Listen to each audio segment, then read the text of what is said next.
Okay. Alright, finally, we're away.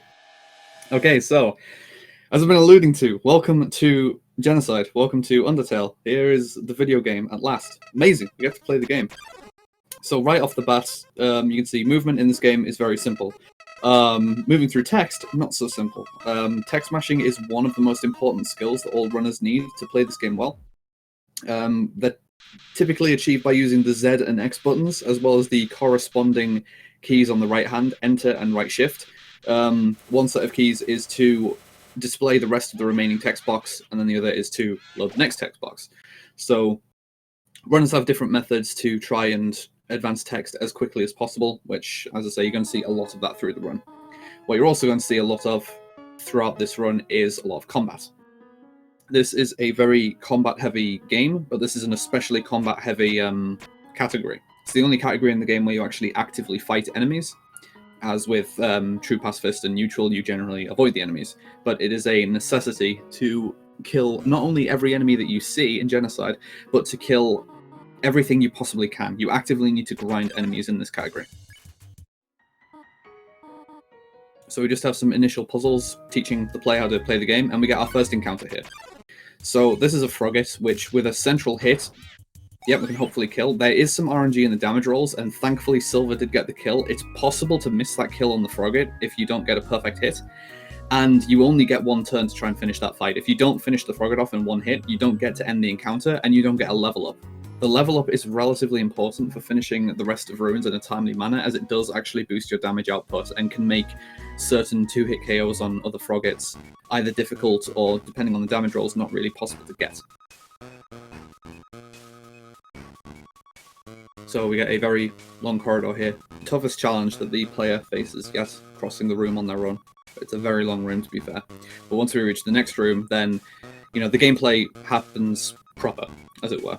Next room is the first opportunity we get to get encounters, and the players are going to start immediately grinding for encounters.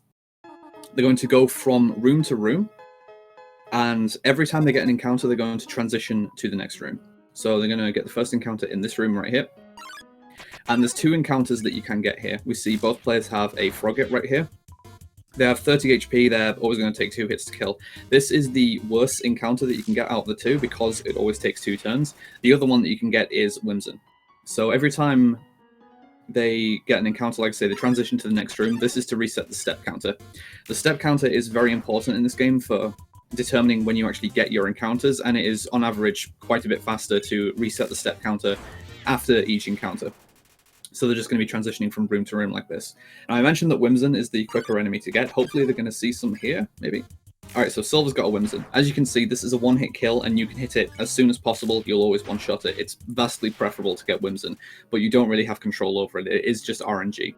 It's a 66% chance to get a Frogget and a 33% chance to get a Whimsun. So, WizardVapes right now, really not having a good time with the RNG, unfortunately. Silver has started getting a string of Whimsuns back-to-back. This is pretty lucky.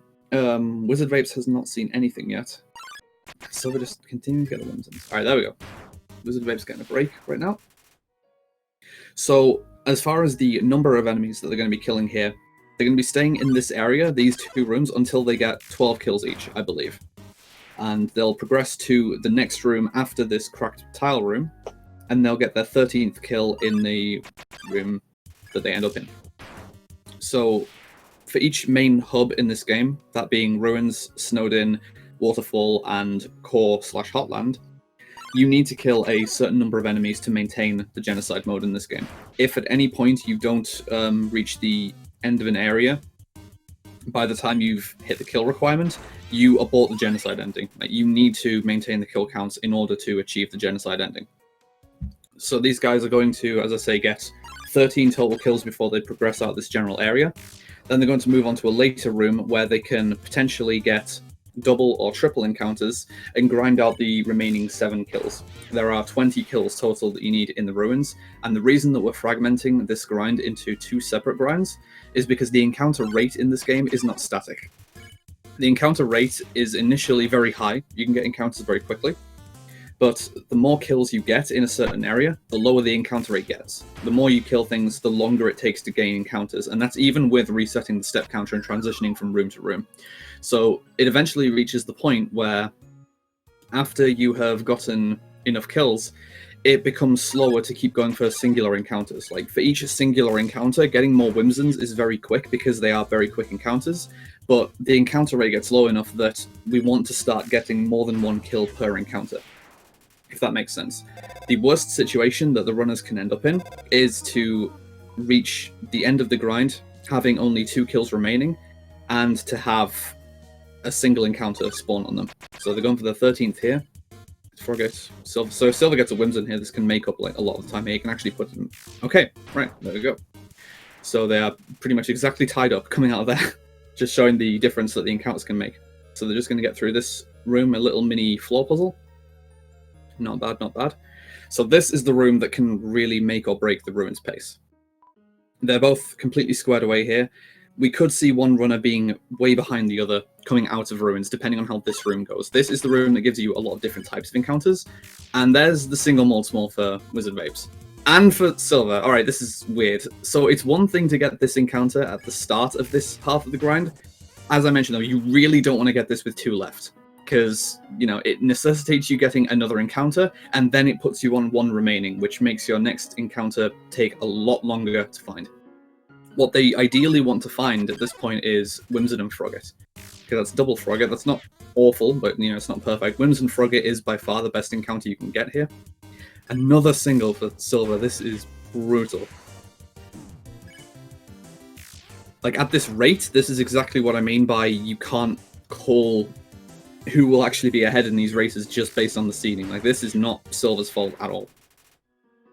This is just how this works.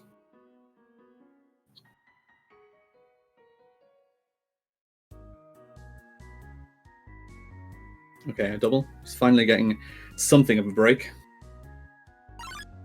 Yeah, wasting all the good RNG on the Whimsons. That's like, this is what I kind of tell people, that it's really nice to get lots of Whimsons in the first half of the grind, but it's honestly not the most important thing here. The most important thing in Ruins is that you don't get a bad second half. And it's like, it happens a lot. It happens so often. It's only a 23% chance to get a single mold small, but runners will tell you that they always get it. I'm not lying. It's true. There's no science to support it, but it happens anyway.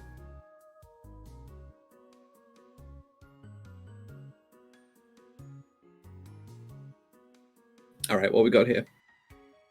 Yeah, as you can see, now that we're getting to the end of the grinds, this is what I mean. The encounter rate gets very low. You cannot be serious. I'm serious when I say that it's a 23% chance for each single encounter to be a single mold small like this. So this is absolutely rotten RNG. Like, completely rotten RNG. Now, assuming that WizardVapes has 2 left, something that he can exploit in this situation is that, contrary to what a lot of people believe about Genocide, you don't need to kill everything you come across. If he spares a mold small here, it's not going to abort the Genocide route. As long as you kill all of the unique encounters you come across, and then fulfill the kill requirement, you can spare all of the other just random mobs you come across. But he has taken this last one. So if, for instance, he was already at 20, you'd be free to just spare this last mold small and carry on. Okay, is this... Alright, so strangely enough, despite all of the singles not coming out too far apart, that's really surprising. I don't know. This game is really weird. That's all I can say. This game is confusing sometimes. And now we get the indication that the runners have indeed met the Genocide requirement, the but nobody came messages. This is what happens when you have cleared out the area completely and there is literally nothing remaining for you to fight.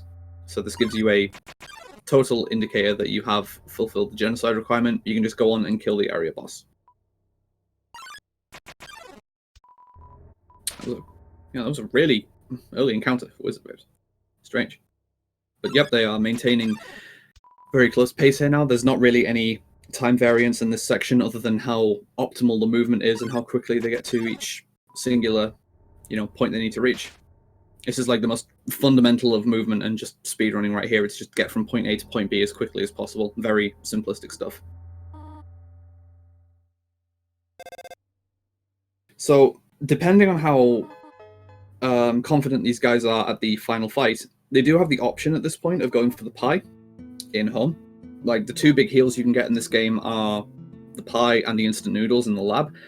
Generally speaking, though, runners just opt to get the noodles for a single opportunity for a heal at the halfway point in the Sans fight. You can get the pie, as I said, but it is a few seconds out of the way, so a lot of runners prefer to just not get it, and that's something that I agree with.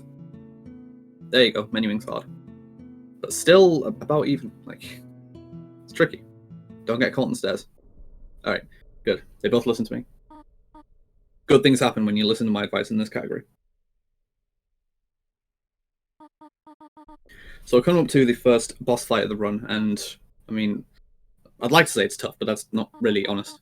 The boss fights in Genocide don't really work the same way they do in the other categories. You just one-shot all of the bosses immediately. Well, I say all of the bosses. There's two boss fights which are very, very involved, but for the most part, you just plow through all of the bosses in this category. There is a lot of like lore reasons behind why that happens, but suffice it to say you really hate these monsters on Genocide mode, and that makes you hit a lot harder.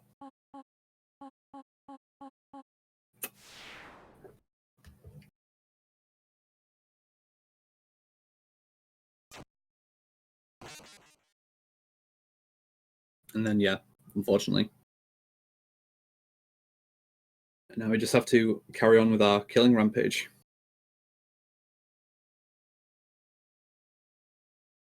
So, all things equal, I wouldn't call this a particularly good start to a run for either racer, but they are both on pretty similar footing, so for the race itself, still, you know, pretty evenly squared away.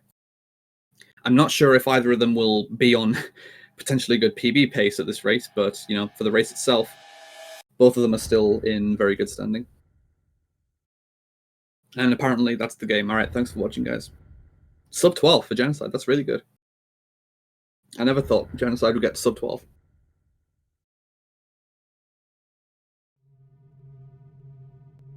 Alright. So Snowed In is the second main area that we have in the run. It's going to be the first opportunity for the runners to pick up a new weapon. There are different weapons in this game. There was a weapon that they could have picked up in Ruins, but it's not faster to do so. We just skipped the toy knife. But once we reach the magic box in Snowed In, we're going to pick up the Tough Glove. It's considerably more powerful than the stick, and is quite important for some of the encounters to be quick in this area. And we first get some dialogue with Sans and whatnot. Yay.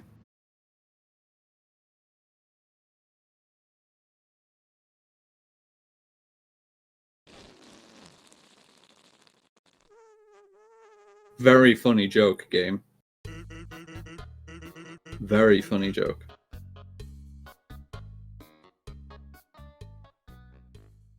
And many of the cutscenes in this game are different in Genocide as well, with the character just not really bothering to cooperate. Like, very aloof, just above all of this. So now the save points are also going to show how many kills you have remaining for if you ever, you know, lose count while you're going through the area. Using mental math is generally quite reasonable to do, though, and we both grind the first encounter here, which is always going to be Snowdrake.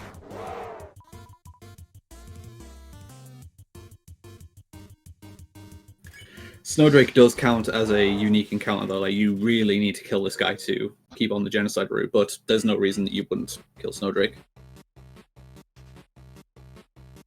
And now, an interesting little bit of trivia about this run is that I mentioned that the Ruins grind is done in two separate halves. Theoretically speaking, if we were going to try and construct the perfect run, it would be faster to also segment Snowed In into two halves. But for reasons of practicality, like probability and such, it's not worth trying to do the first half of a grind here. So we're always going to get ice cap for this encounter. If we could guarantee that the next several encounters would be ice caps, it would be faster to get singular encounters there. But alas, it's not a probability play, since you can also get Chill Drakes, which take 2 hits to kill. But if you could get several encounters there, it's possible to end up at level 8 before the next mini-boss fights. And if you're at level 8, then it can potentially subtract a turn from each of those fights, making them a bit faster. But it's just not a probability play, so we just do the bulk of the grind at the end of the area.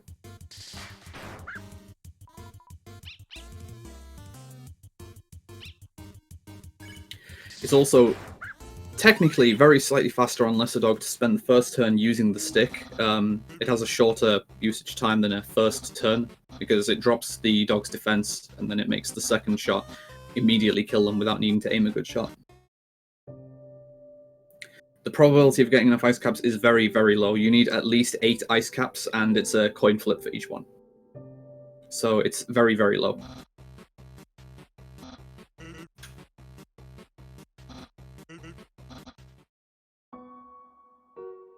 So Silver pulling ahead a little bit and going to get the next encounter on the bridge here before the mini-boss fight. So this is the first instance in the area where you can get either this encounter with Ice Cap and Jerry, or you can get Ice Cap, Childrake, and Jerry, which is what WizardVapes has. So for the first, I would say, half of the rest of the grind, it is preferable to get just Ice Cap and Jerry, simply because you can be done with the encounters faster. The encounter rate is still high enough that you're going to get them fairly quickly, and you would rather not have to deal with the enemies getting extra turns in these combats, because whilst Jerry is on screen, he actually lengthens the enemy attack animations by a couple of seconds each, which is just, it's kind of awful to deal with. As for this mini-boss fight with the married dogs, the runners actually go out of their way to attack the female dog first. Once she is dispatched, the male dog actually does become a one-hit KO with a good central hit, as you can see there. So this is a bit faster than dealing with both of them individually. A neat little perk, if you want to call it a perk of playing Genocide mode as well, is the fact that all the puzzles are disabled as you're going through. So Flowey's already solved all the puzzles for us, and or the quote-unquote protagonist just doesn't want to deal with the puzzles. So we just walk straight through everything. Very streamlined. Optimized gaming experience.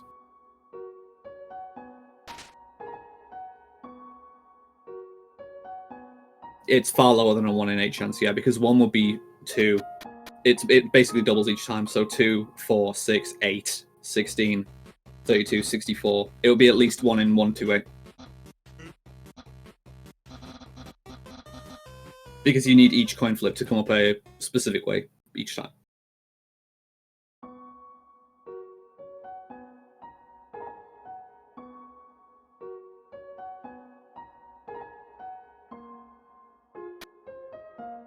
Now, the Greater Dog fight, this is one of the fights that I alluded to before, that if the player is at level 8 at this point, this fight can be 2-hit rather than 3-hit.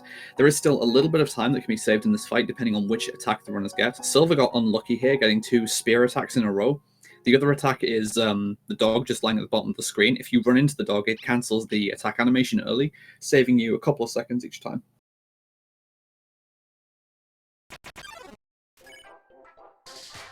So let's see if WizardVapes gets any of these. Alright, that's 1 spear. Still 1 more chance to get a dog attack. Also, best track in the OST. Bad luck for both of the runners, unfortunately. So, again, for the purpose of the race, neither got better or worse RNG than the other in that fight.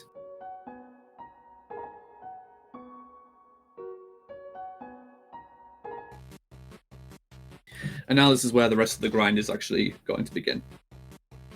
So we first need to enter and exit Snowdin, and this screen is where the rest of the grind is going to take place. It's right next to the loading zone, so it's by far the quickest area to exit the map. And as I mentioned, for the first few kills, ideally the runners would like to just deal with Ice Cap for each encounter. It's not the worst thing in the world to get Ice Cap and Childrake, it's just that you need to take 2 extra turns to kill a Childrake, and the turns take longer than they should because Jerry is on screen. But it does mean that you're getting more kills per encounter, so the time loss is mitigated somewhat by the fact that you are getting more kills per encounter. The runners, of course, can choose to kill Jerry, but by and large, they want to avoid it if possible. Jerry takes a long time to kill. Jerry has massive defense, and it takes like 9 attacks to kill Jerry. You only kill Jerry if sparing him would leave you with 1 left. So basically, in all cases in this category, the runners are going to be put in a situation where whether to kill Jerry or not is basically a coin flip. Because let's assume they're at 3 left, and then they get a triple encounter.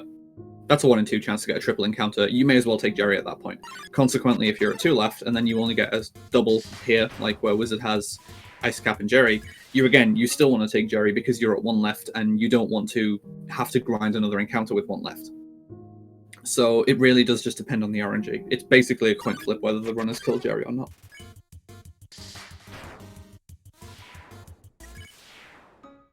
Yes, we had 2 Jerry kills yesterday. So, as far as I know, there's been no Jerry skips this tournament yet. And to be able to skip Jerry does save a bit of time. Like, if you're at 2 left and you get a triple encounter, it is faster to kill Ice Cap and then Chill Drake, rather than to kill Ice Cap and Jerry. That is faster.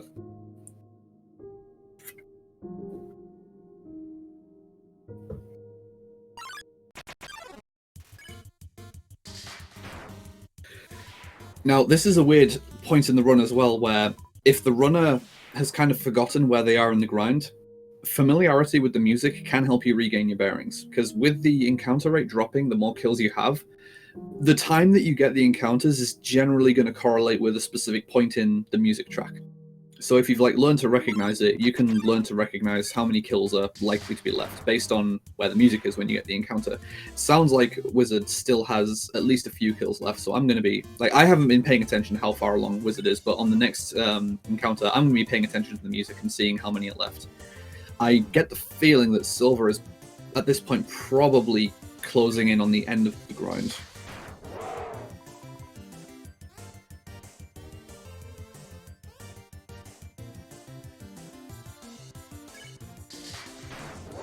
And he's gone back in, so there is encounters left, which I expected. But so let's listen to the music, and I'm going to see if I can estimate this.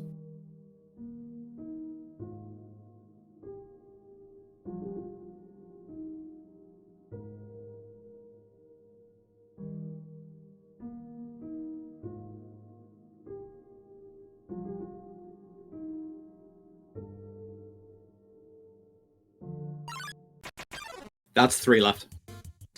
So I'm making a prediction right now. WizardVapes is going to finish this encounter. I believe this is another Jerry kill for this tournament. I think he's going to go all the way and take all 3 of these encounters, because I'm fairly sure, based on the music, he's got 3 left. We shall see. Silver going for yet another encounter as well. So, I don't know. This is strange. Yep, there he goes. He's going for Jerry. See, I always know what's going on. Always trust me.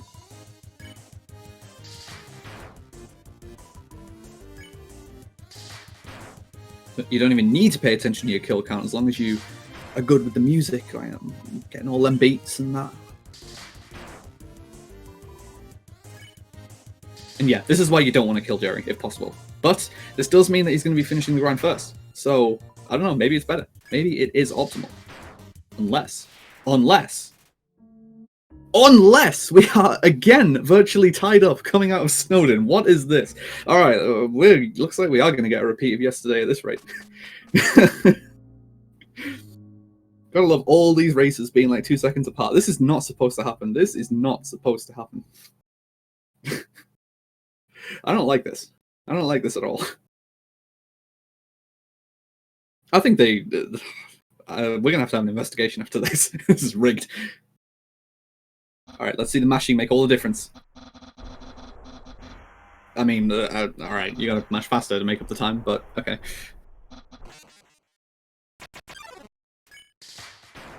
Yeah, I don't get this at all. It's all a bit weird for me right now. That's right, Silver didn't kill Jerry, so yeah, this is the first Jerry skip of the tournament.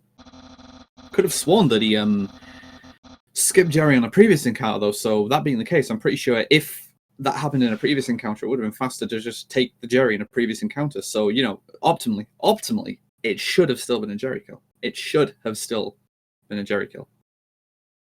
I am fairly sure.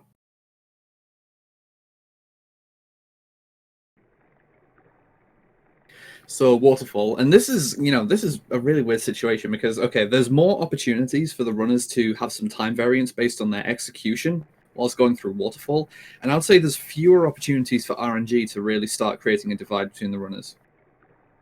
Silver going for the small frame time saver. There you go. If you know the strats, you'll save a little bit more time. I'm telling you.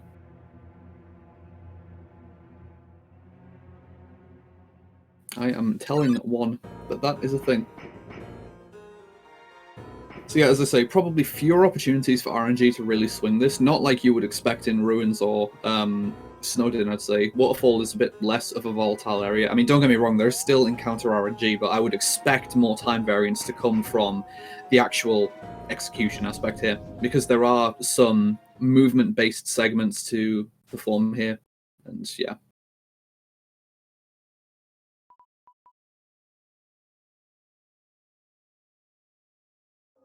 So first of all, we're going to come across a scripted Aaron encounter right here, which I believe both runners are going to skip. Aaron is not counted as a unique encounter, so they do have the option to flee from it. Now, the Washua, this is something that's a little contentious. I still don't really... I think the jury's still kind of out on this, unless I just need to look at the numbers more, but I've personally always skipped this Washua, but apparently it's faster to kill it, so people have apparently started moving towards that. Maybe this is why I don't have world record. This is the entire reason, because I don't take this single encounter.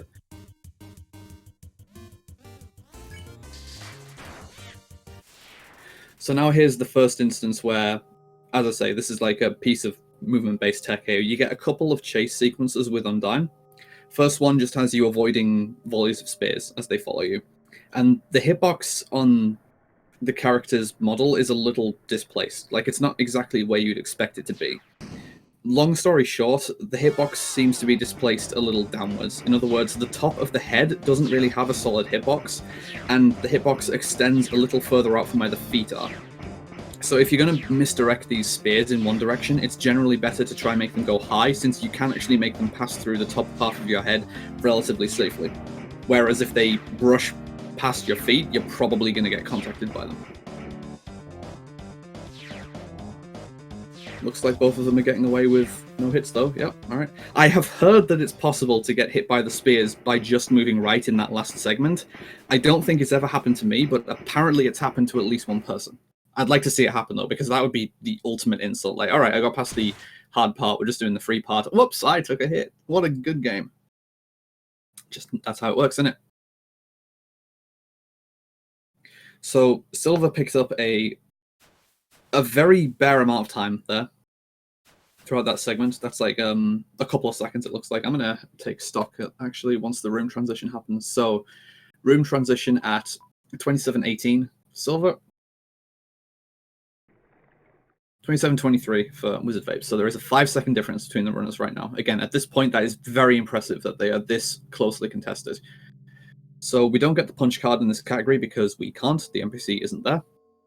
That's the main reason why this is a relatively glitchless category. If we could get the punch card, this would be a much shorter category because you can actually skip sands in this category if you have the punch card. That would save about 10 minutes from the category and would defeat the purpose of the category for a lot of people. So we first get a scripted encounter here. This is always going to be a double mold small for an easy 2 kills. And then we go to the left screen to get the ballet shoes. This is our next damage upgrade. It is, once again, just like the tough glove, it is a significant damage boost. And it is absolutely necessary if we're going quick in this section. It also slightly changes the battle mechanics. You're going to see once the next encounter starts that rather than having a single cursor and mashing the button, you have to time 3 button presses to get max damage out of the ballet shoes, and you want to get them as close to the center of the screen as possible. To get a precisely central hit is a 2-frame window. There is also encounter RNG here. You can see the 2 runners got different encounters, and a single Aaron. I agree with Silver, this is not worth taking. So Aaron spares another Aaron. WizardVapes going for it, though, just wants the kill count. So a fairly solid hit from WizardVapes, but the main reason that Aaron is skipped, you see there that that wasn't a one-hit kill. It's unfortunate to say that even if you get a perfect hit on Aaron, and even if you're level 10, that's still not enough damage to one-shot Aaron. Aaron is always a 2-hit kill, which is why most runners opt to avoid it. Shiren is always going to be a one-hit kill if the hit is, you know, reasonably good. And then there's just a little more walking for the runners to do before they reach the second Undyne chase section.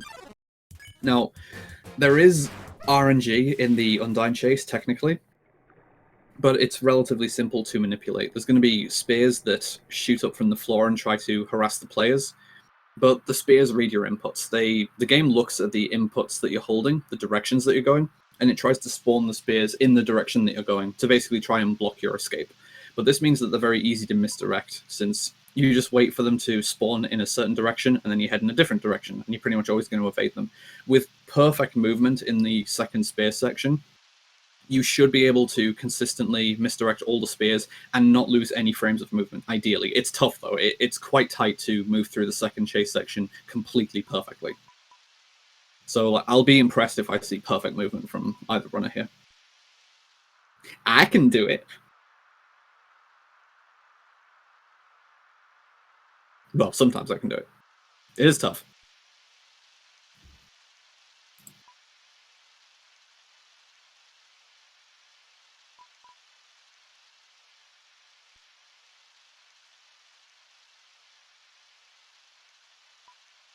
Alright, so Silver's the first one to reach it.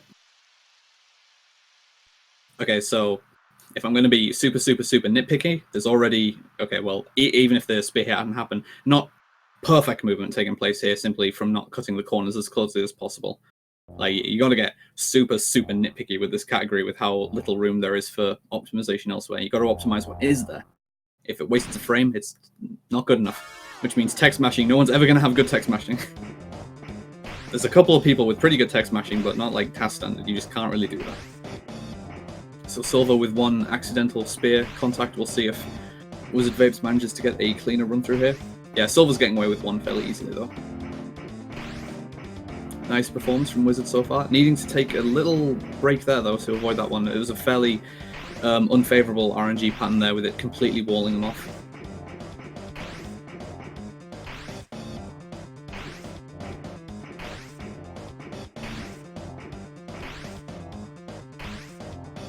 Alright, so looking like Wizard is picking up a little bit of time on Silver in this section.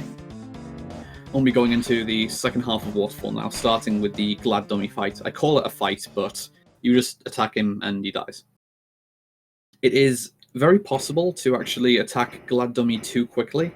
Both Glad Dummy and Temmie, which are the next two encounters, have 5 HP each, and even though it's a very low amount of HP, the damage dispersion on the ballet shoes is so wide that if you get the quote-unquote worst possible hit, you can deal less than 5 damage with it.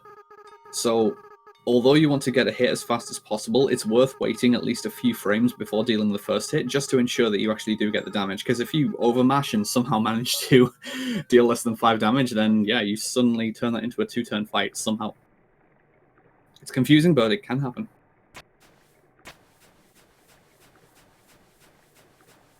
So here we go. Let's see how Silver does with this fight. Oh, perfect. Perfect fight. One shot. Amazing. I've never seen anything like it. I could never do that.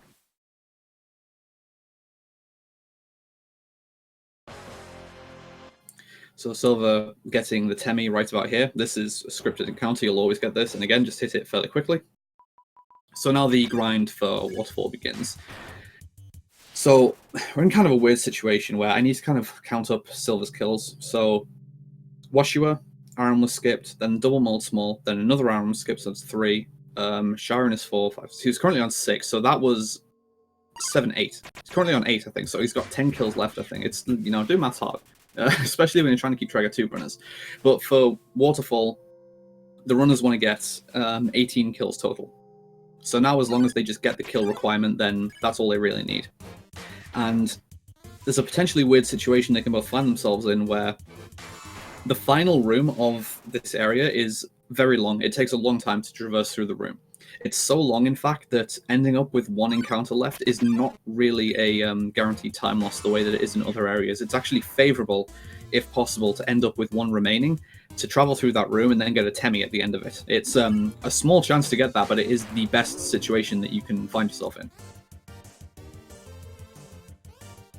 A very, yeah, I'm going to say a very strange movement route there from Silver. I don't agree with that, but okay. And we get to see a little bit of strat variance here from the runners, where Silver spared the Aaron. WizardVapes is going for it. So WizardVapes, like we're saying, WizardVapes is quote-unquote behind Silver in terms of where in the area they are, but WizardVapes currently has more kills, I believe. So like I say, this is... I'm waiting for this to just be, oh, we're entering Undying like 2 seconds apart. It's gonna happen. It's guaranteed to happen. 20 quid. 20 quid says that it happens. I don't know to who, but 20 quid.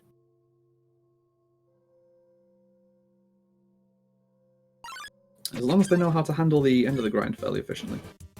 Alright, this is actually awful RNG for WizardVapes. I mentioned that like there's not really much room for RNG to make much of a difference here. This is making a difference right now with getting these optional errands, because the encounters at this point are random. There's a couple of scripted encounters you get, but then they are random, and you want to see as few errands as possible. I don't agree, game. I don't agree whatsoever. Okay, there's a double.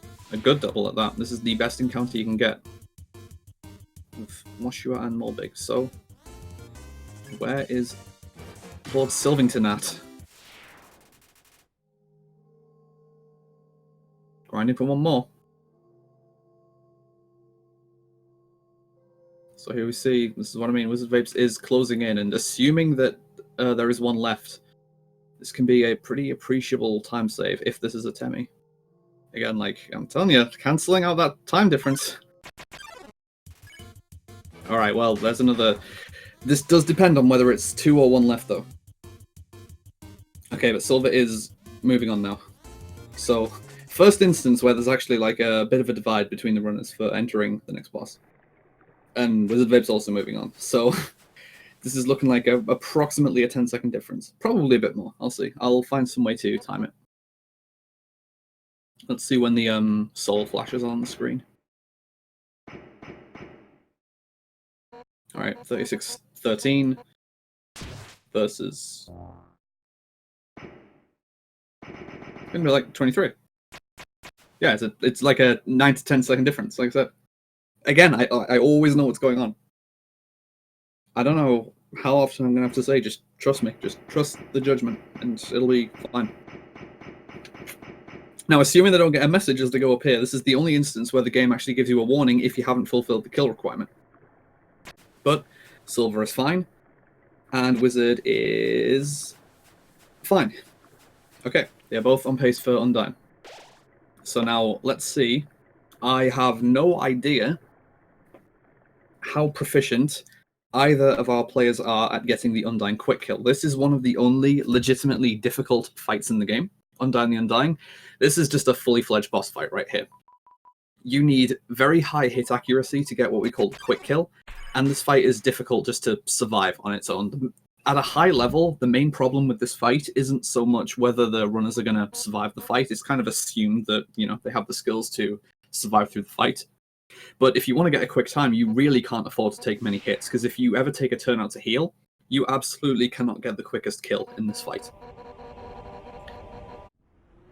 By that I mean, the runners need to get these hits with fairly high accuracy. You see there, Silver opened the fight with a 1550 hit.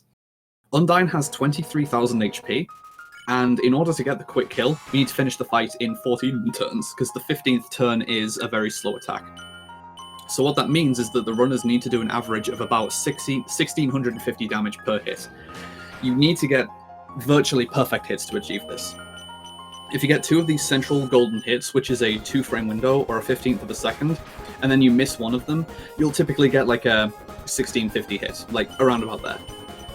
You can afford to miss a total of 12 of these individual curses across the entire fight, but you need to keep the quality of hits as consistently high as possible. Like, this is very difficult to manage. So I'm very unsure so far about, you know, whether either of these guys are on pace. I mean, it can always be assumed that if from this point onwards they play the rest of the fight perfectly, they will both get a quick kill, but that's really the sticking point. It depends on if they do play the rest of the fight perfectly. And we did have yesterday a very close instance where one of our runners somehow didn't get a quick kill when they really should have. Unfortunately, from WizardVapes' side, that was on the last turn a very suboptimal hit, getting about 1,300. Like, that is quite costly, and it potentially could make the difference.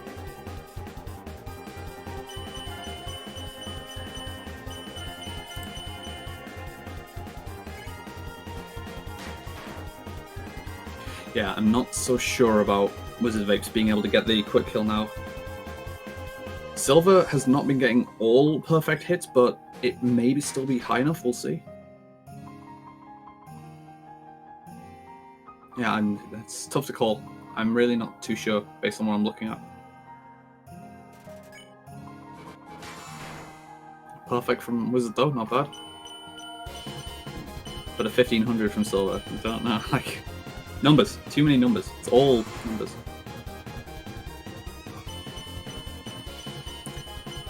Yeah, this isn't looking like it for Silver. I think even with a perfect, I don't think this is it.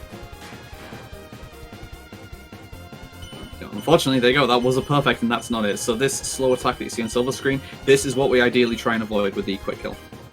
This attack takes a long time to get through. So unfortunately, neither runner quite getting it. I mean, I'm not gonna lie, I really struggle with the quick kill. Considering my PB in this game, I feel like I should get the quick kill more often than I do, but for some reason I'm really inconsistent at aiming the ball issue as well.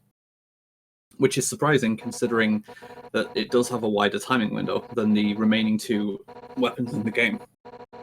The runners can get either the burnt pan or the empty gun whilst going through Hotland.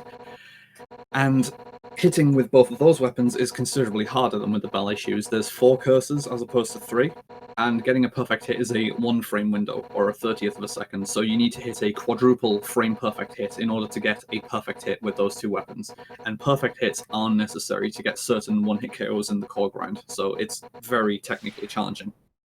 The ballet shoes, by contrast, has a lower technical ceiling, but I don't know, I still struggle with it because I'm just bad. So the gap has widened a little bit between the runners. I'm looking at how the waterfalls went for each respective runner. I'm just going to blame the RNG for that one. Like, WizardVapes got really bad encounter RNG going through waterfall, needing to deal with multiple irons showing up. That really is what made a lot of the difference there.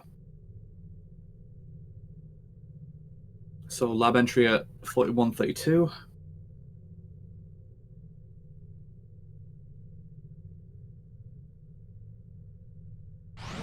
To 4142, still like a 10-second difference. So Silver now using a bit of a glitchington, doing, yep, the early pan glitch. So, and WizardVapes doing the same thing. So both these guys are going pan, and this is, I don't do this glitch, but it's weird. You can, with a certain interaction with the dog food bag as you enter that cutscene, you can still retain control of the character. Even though the model doesn't really correlate to what you're doing, you can interact with the fridge, and then getting the instant noodles and interacting with it again gives you like the next item in the same item pool or something, and that happens to be the burnt pan. It's weird. Essentially, it's a really odd glitch which gives you the instant noodles and the pan simultaneously, which is very convenient since it means the runners don't have to go out their way to actually collect the pan here.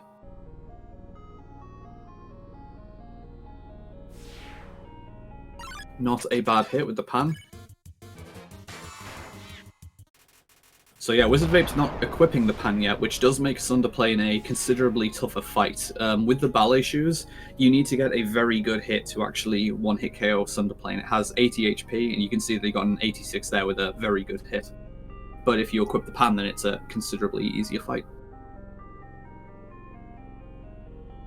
And these Royal Guards are also very, very weak in Genocide. Like, any respectable hit will finish them off in one hit.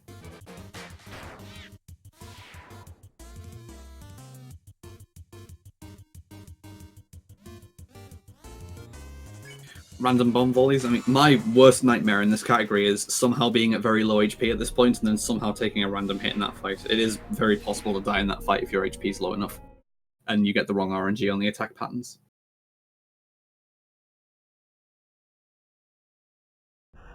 And yeah, the frame save with the shoes, it's true. One of the weird things about this category is that the different weapons do not actually uniformly take the same amount of time to attack with. The attack animations are slightly different and they take a slightly different amount of time. At the very end of the run, after the core grind is done with, I believe both runners are going to be re-equipping the ballet shoes, as it actually saves at least 10 seconds across the Sans fight, just from the animation being shorter.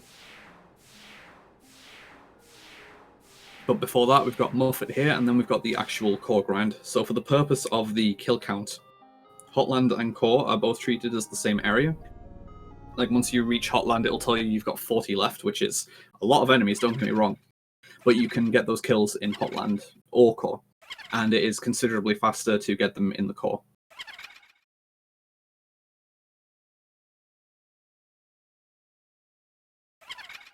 So yeah, any respectable Muffet hit there will deal a one-hit KO. It's not a trivial hit like some of the other fights. You do still need a good hit to one-shot it. But it just happens. And then we get a brief little cutscene giving a moment of silence for Muffet.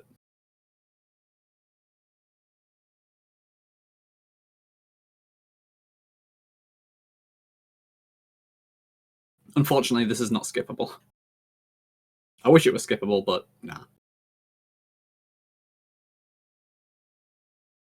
So since both runners have got the burnt pan as their weapon, you have the option at this point to stop off at Bratty and Catty's shop to get the empty gun, but neither of them are going to bother since they've already got their weapon. And they also have the option of stopping off at the Burger Emporium for heals, which Silver's not going with, so feeling pretty confident about Sans, it seems. And doesn't look like WizardVapes is either. Alright, both of our runners just going with instant noodles for Sans. So the ideal scenario there is that halfway through the Sans fight, you basically get a moment of reprieve where Sans isn't going to do anything to you. And at that point, if you really need to take a heal, that's the fastest opportunity to do so. But before that, we have the core grind to take care of. So as I mentioned, at this point, both runners need 35 kills. The first 9 kills of the core grind are entirely scripted. These are always going to be the same enemies. And the 8th and 9th kills are enemies that require perfect hits to one-shot. You still need decent hits to one-shot these enemies, but they're much more trivial than Night Knight and Magic, which are the 8th and 9th enemies. And then, after Night Knight and Magic are taken care of, the encounters in this area become random. And there are a lot of different encounters you can get in core. You can get anything from single encounters to a variety of double encounters to even triple encounter. Seeing as many triple encounters as possible is, on average, better, but it is not very reliable to hope on getting it. So Silver's next encounter after this Frogget and Astigmatism is going to be Night Knight Magic.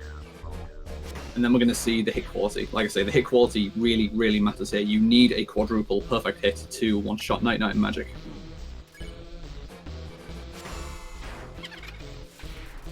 So here we go, good luck. So unfortunately, yeah, super unfortunately, at this pace, gonna need a better second hit than that to even get a 2-shot on Night Knight. And they're almost getting the frame perfect second hit. That can be a really bad feeling when you get a quadruple on the second turn when you don't need it anymore.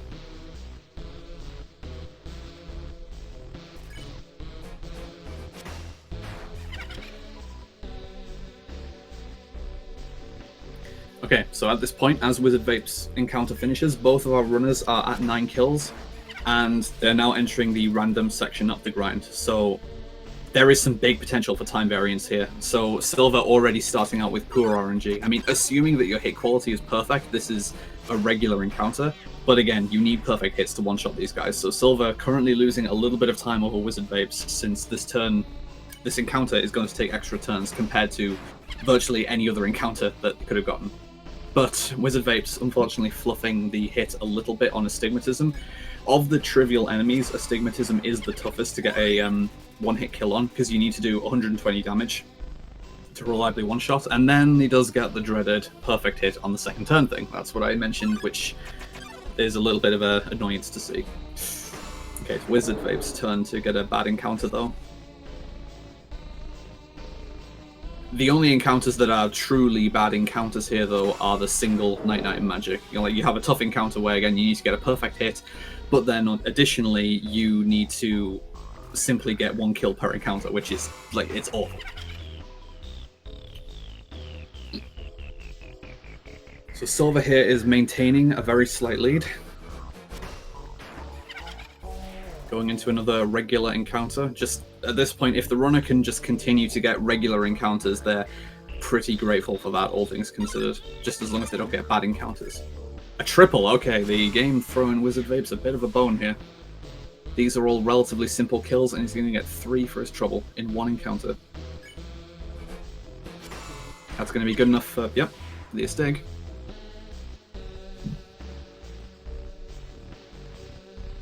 And Whimsalot is a... Well, okay, I was going to say... Alright, there you go, that's really forgiving. That shows you how forgiving Whimsalot is. That was basically a 3 cursor hit because a mistake was made in the first one, but Whimsalot doesn't have very much HP, so you can still get a one-hit kill with a reasonably good hit and then another triple. Yo, this is really uncommon. It's like 18% for a triple encounter, I think. So, wow, 2 simultaneously. I don't think I've seen that before. And Silver gonna need to wait on another second hit for this Astigmatism. Yeah, just going for the weakest hit possible since 3 remaining HP. You'd have to try very, very hard to not one-shot at that point.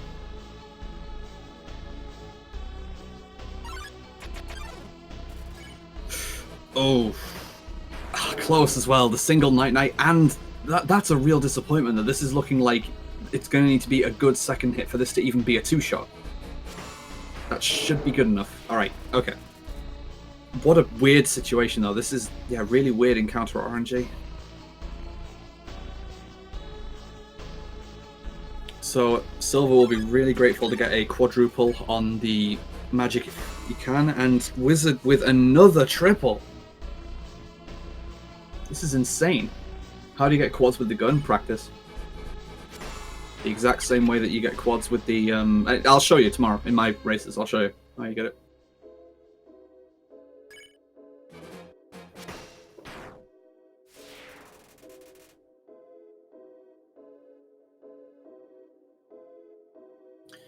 I've never seen this many triples. What is going on? I know there's 2 player feeds, but still, this is... Wow. I don't like this. This race has had cursed RNG the whole way through. Ah, super close for WizardVapes.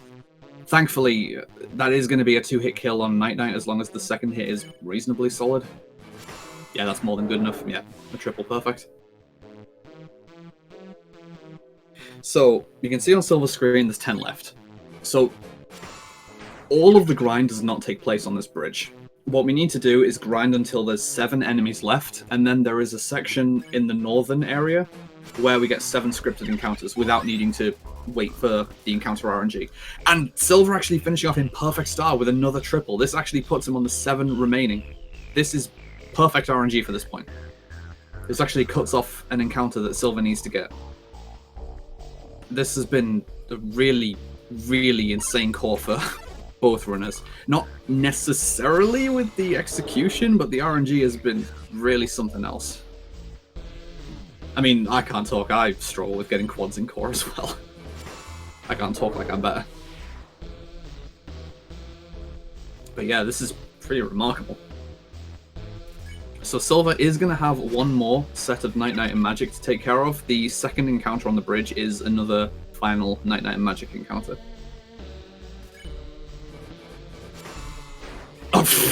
Wizard with the quad on Magic when he no longer needed it. You hate to see it. But there is Silver with an important quad. That is the best time to get it. 1 more for a perfect end to this grind section. I mean, as long as he doesn't miss the stick. Nearly. That was close. That was very close. Oh my god! I feel really bad for WizardVapes right now. I'm going to be brutally honest. Core has basically cheated him out of this. Like, out of a... If the RNG had been different, I want to say it could probably be both a PB and, you know, a winning result in this race, but he's kind of really been cheated out of this. That's really unfortunate.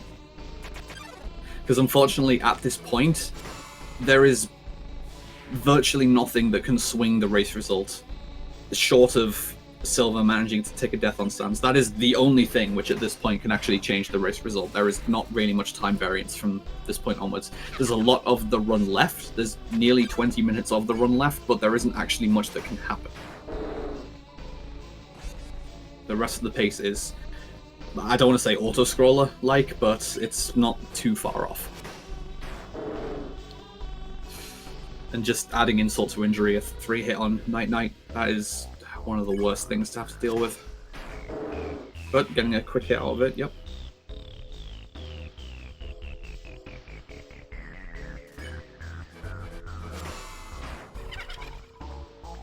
And Metaton Neo, as we can see on Silver's screen, is really nothing to write home about. Metaton Neo is quite a joke.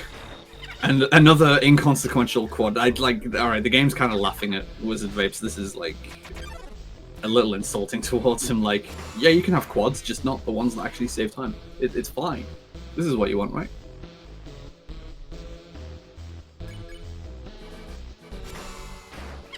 Nice quad on a stick. Again, not necessarily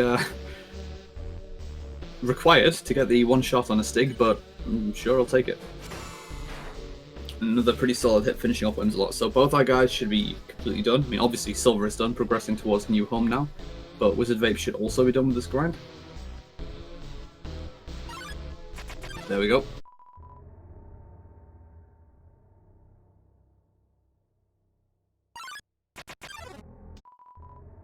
And WizardVapes also just moving towards Metaton, remembering to equip the ballet shoes as well. Again, that's a pretty non-trivial time save throughout the Sands fight, considering it's meant to be virtually an auto-scroller, but it gives you a nice little time boost.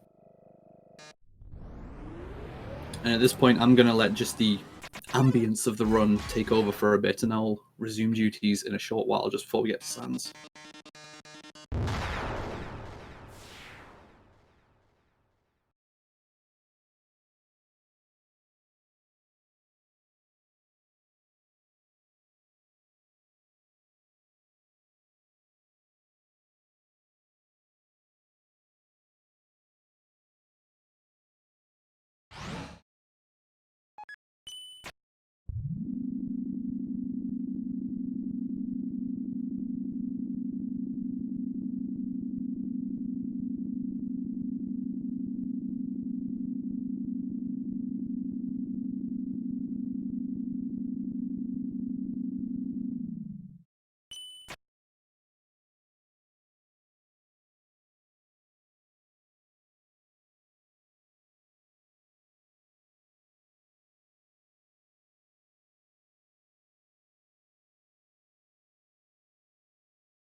Alright, we're back and coming up on the end of the run. I totally didn't need to just BRB for a couple of minutes. But, yeah, we're coming up on the big finale of the run. The point that everyone is waiting for in a Genocide run. The Sands fight. Everyone knows about this fight, I believe. And although, as far as time is concerned, the pace is supposed to be pretty static going through the fight, it's nonetheless very challenging, and runners really have their work cut out for them getting the fight in a single attempt, and Silver is going for it without a save. Very brave. So, you know how I mentioned about the only thing that could actually change the race result is if Silver dies in the fight? That's pretty true now, considering Silver didn't save. I hope Silver manages to get a good fight here. A no-hit Sands doesn't actually save time most of the time. You'd need like frame-perfect menuing to actually get a fast no-hit Sands fight, because you got to consider the menu bones. Like, in order to avoid damage on those, you need to be almost frame-perfect with your menuing.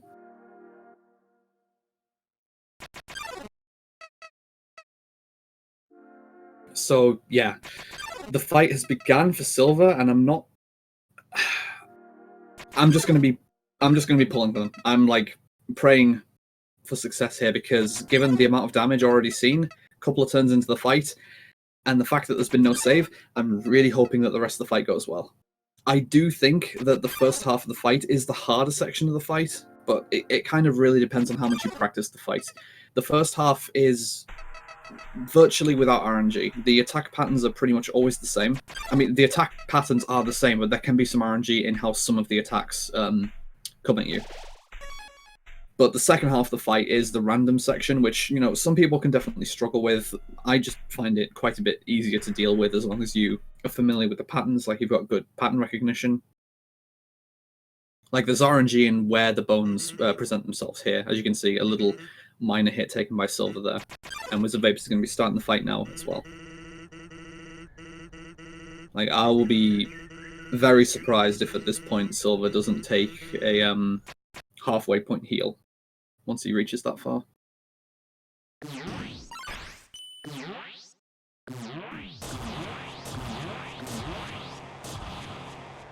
Yeah, slightly cleaner start from WizardVapes.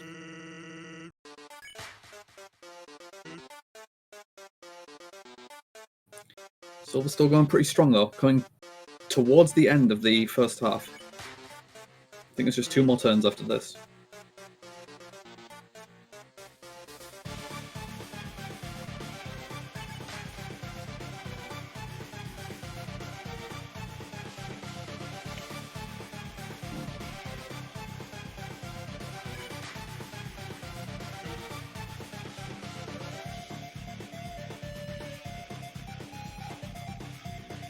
Alright, let's see what's going to happen. Okay, he's just going in. No heal. This is... probably knows that potential PB pace is on and just wants to really go for it. This is quite a brave decision.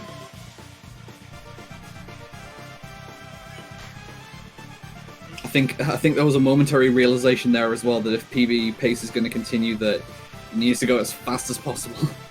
Not wait for those menu bones.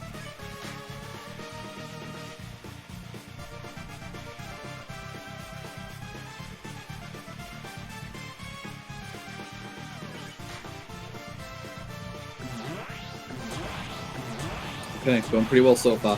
Thankfully, with this specific attack, with the 4-directional attack, any keyboard with any degree of anti-ghosting can actually attack this, avoid this attack for pretty much free, since holding all 4-directional keys auto jumps at the start of each mini cycle, and you just avoid this attack with no problem. It looks like he's actually manually dodging though. Like, maybe just does that on the slow ones, I'm not entirely sure. But that's well known for being one of the hardest attacks to actually dodge manually. Because the game just eats so many of your inputs there.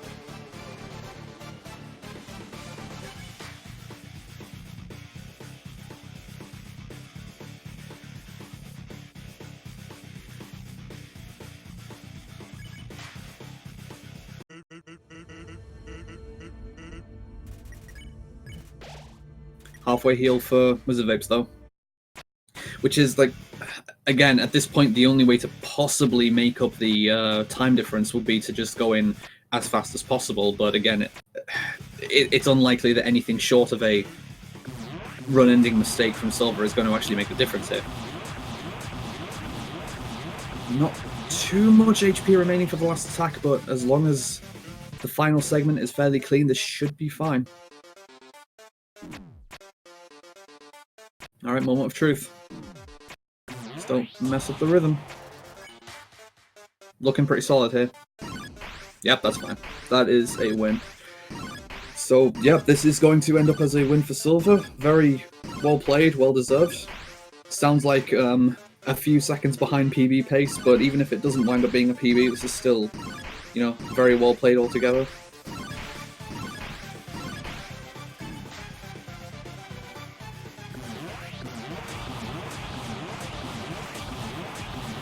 And Wizard just closing off Sun's fight on their own side. A few more turns remaining in the fight. Still got to hold on for a couple of turns before reaching the special attack. And the HP situation is a little worse, but again, hopefully it's going to be sufficient, because there's this, then there's one more of the quote-unquote free attacks, and then there's the special attack.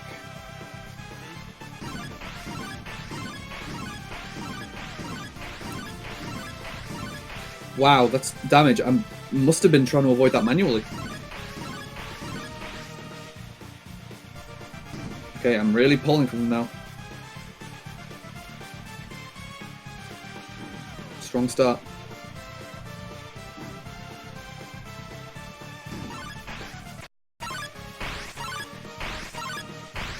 Alright, last obstacle.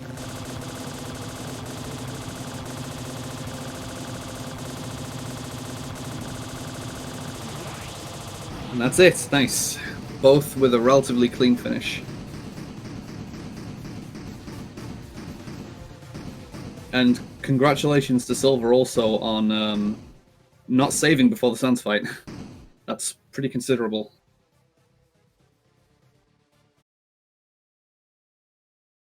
And both runners now do just have to wait until Sans falls asleep before progressing. This is the old thing, like, you know.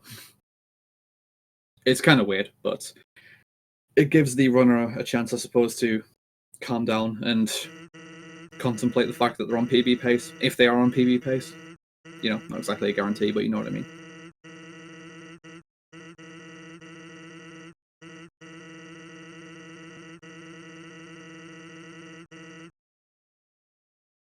So one more animation change required here for Silver. You do need to wait until Sans falls asleep before hitting the border of the screen, otherwise it completely resets the cycle. That wouldn't throw the race result at this point, but it would make it much closer than needed.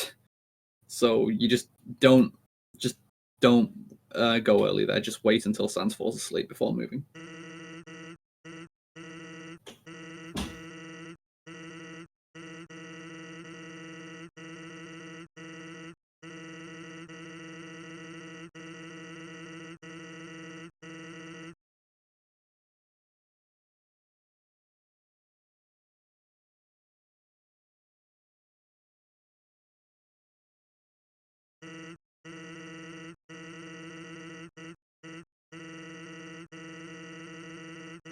So yeah, we just have the ending coming up for Silver now. It's going to be level 20 just here, and then it's just moving on to Asgore.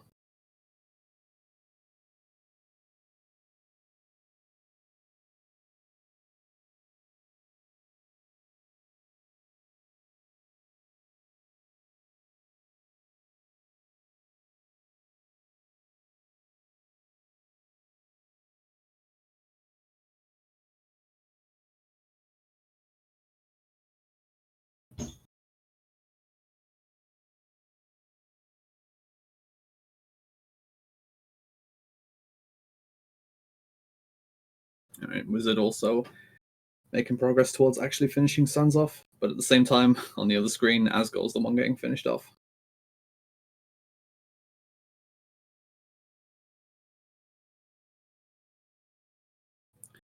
You can take additional damage while he's throwing you around based on what your inputs are. If you do nothing, then it might always be the same. I'm not sure, but you can make yourself take additional damage depending on your directional inputs.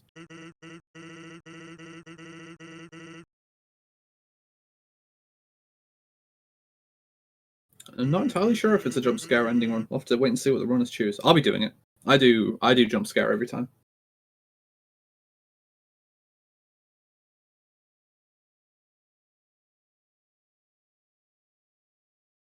It's slower, but I do it just for the sake of it. I'm actually going to have to figure out how these are being captured and like basically determine if my desktop's going to be captured after the game's closed. After I do that, I ain't sure. I am Stick. Thank you. I got Stick.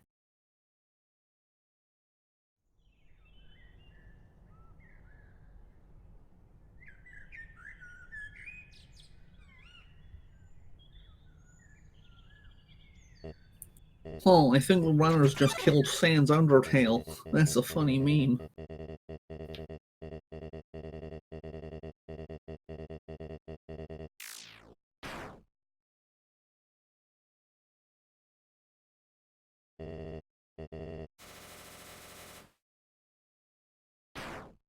Yeah, man, seeing Asgore die again. Like, what's this? Come on, dude. Man, I've got another race in 20 minutes. Come on, dude. Like, it never ends. I don't get paid enough for this. I don't get paid anything for this.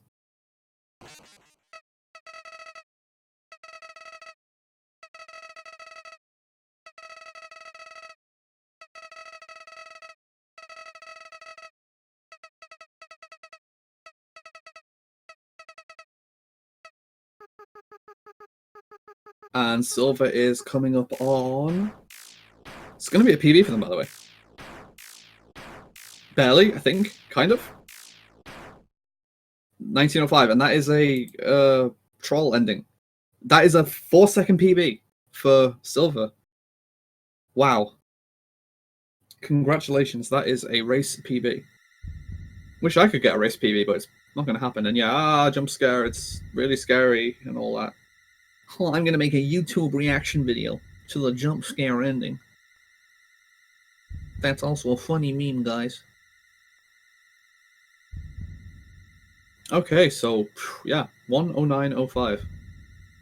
Pretty special. Big congratulations to Silver both for the win and for the PB. Same thing yesterday with Mr. Link, I believe, was the one who got a PB and a race win simultaneously. Big achievement.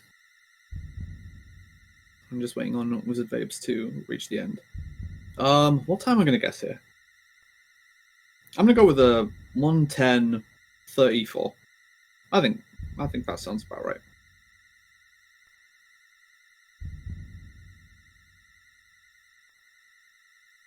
I want 20 quid if I get this right.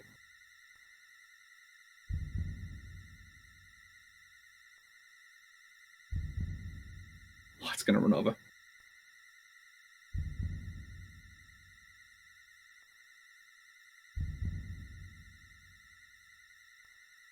Oh, damn it! I was so close, dude. I was so close to getting that right. It's always the last one that matters, and I got the last one wrong. Damn it. Nah, no jump scare there. So I don't know if we're going to be getting both of the runners in here for an interview. I'm just waiting to see if people join the setup channel, because I think that's where I see people. So I'm just waiting on it. It could be that we're getting one. If we're not getting one, then that was, a very closely fought race for the first half of the race for sure. Like, that was uncanny with how close it was the first half of the race. Well, being how behind schedule we were, I mean, I don't really know, because if there's something scheduled for SpeedGaming 2 now, then I want to say there's definitely no time for an interview. But I have no idea if there is. I have no idea what's scheduled for SpeedGaming 2. I actually haven't checked, so I have no idea if we're taking up someone else's time slot right now. And I don't know who we quickly contact to establish that. I don't know. Although I suppose, I don't know, maybe staff will have been shouting at us to get offline if that was the case. I'm really not sure. Yeah, 16 minutes. It's scary. Like, I get a 15-minute break and then straight back. It's just like being in work. Except, like I say, I'm not getting paid for this. But either ways, yeah, thanks very much to both of our racers. I believe that the next race is on, let me check. It's on the regular SpeedGaming channel, so it's just on SpeedGaming 1. Lucky you guys. Lucky people indeed, getting to see it on the big stage. I mean, it's barely different, but you know what I mean.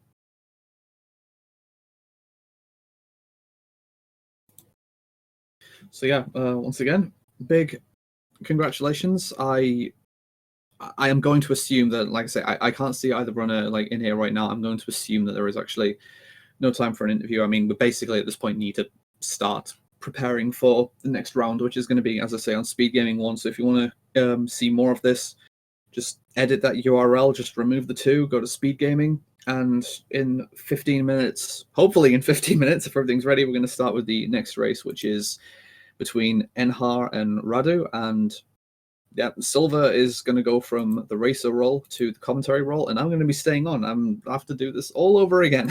So I will see you guys in about 15 minutes. And thank you guys very much for watching.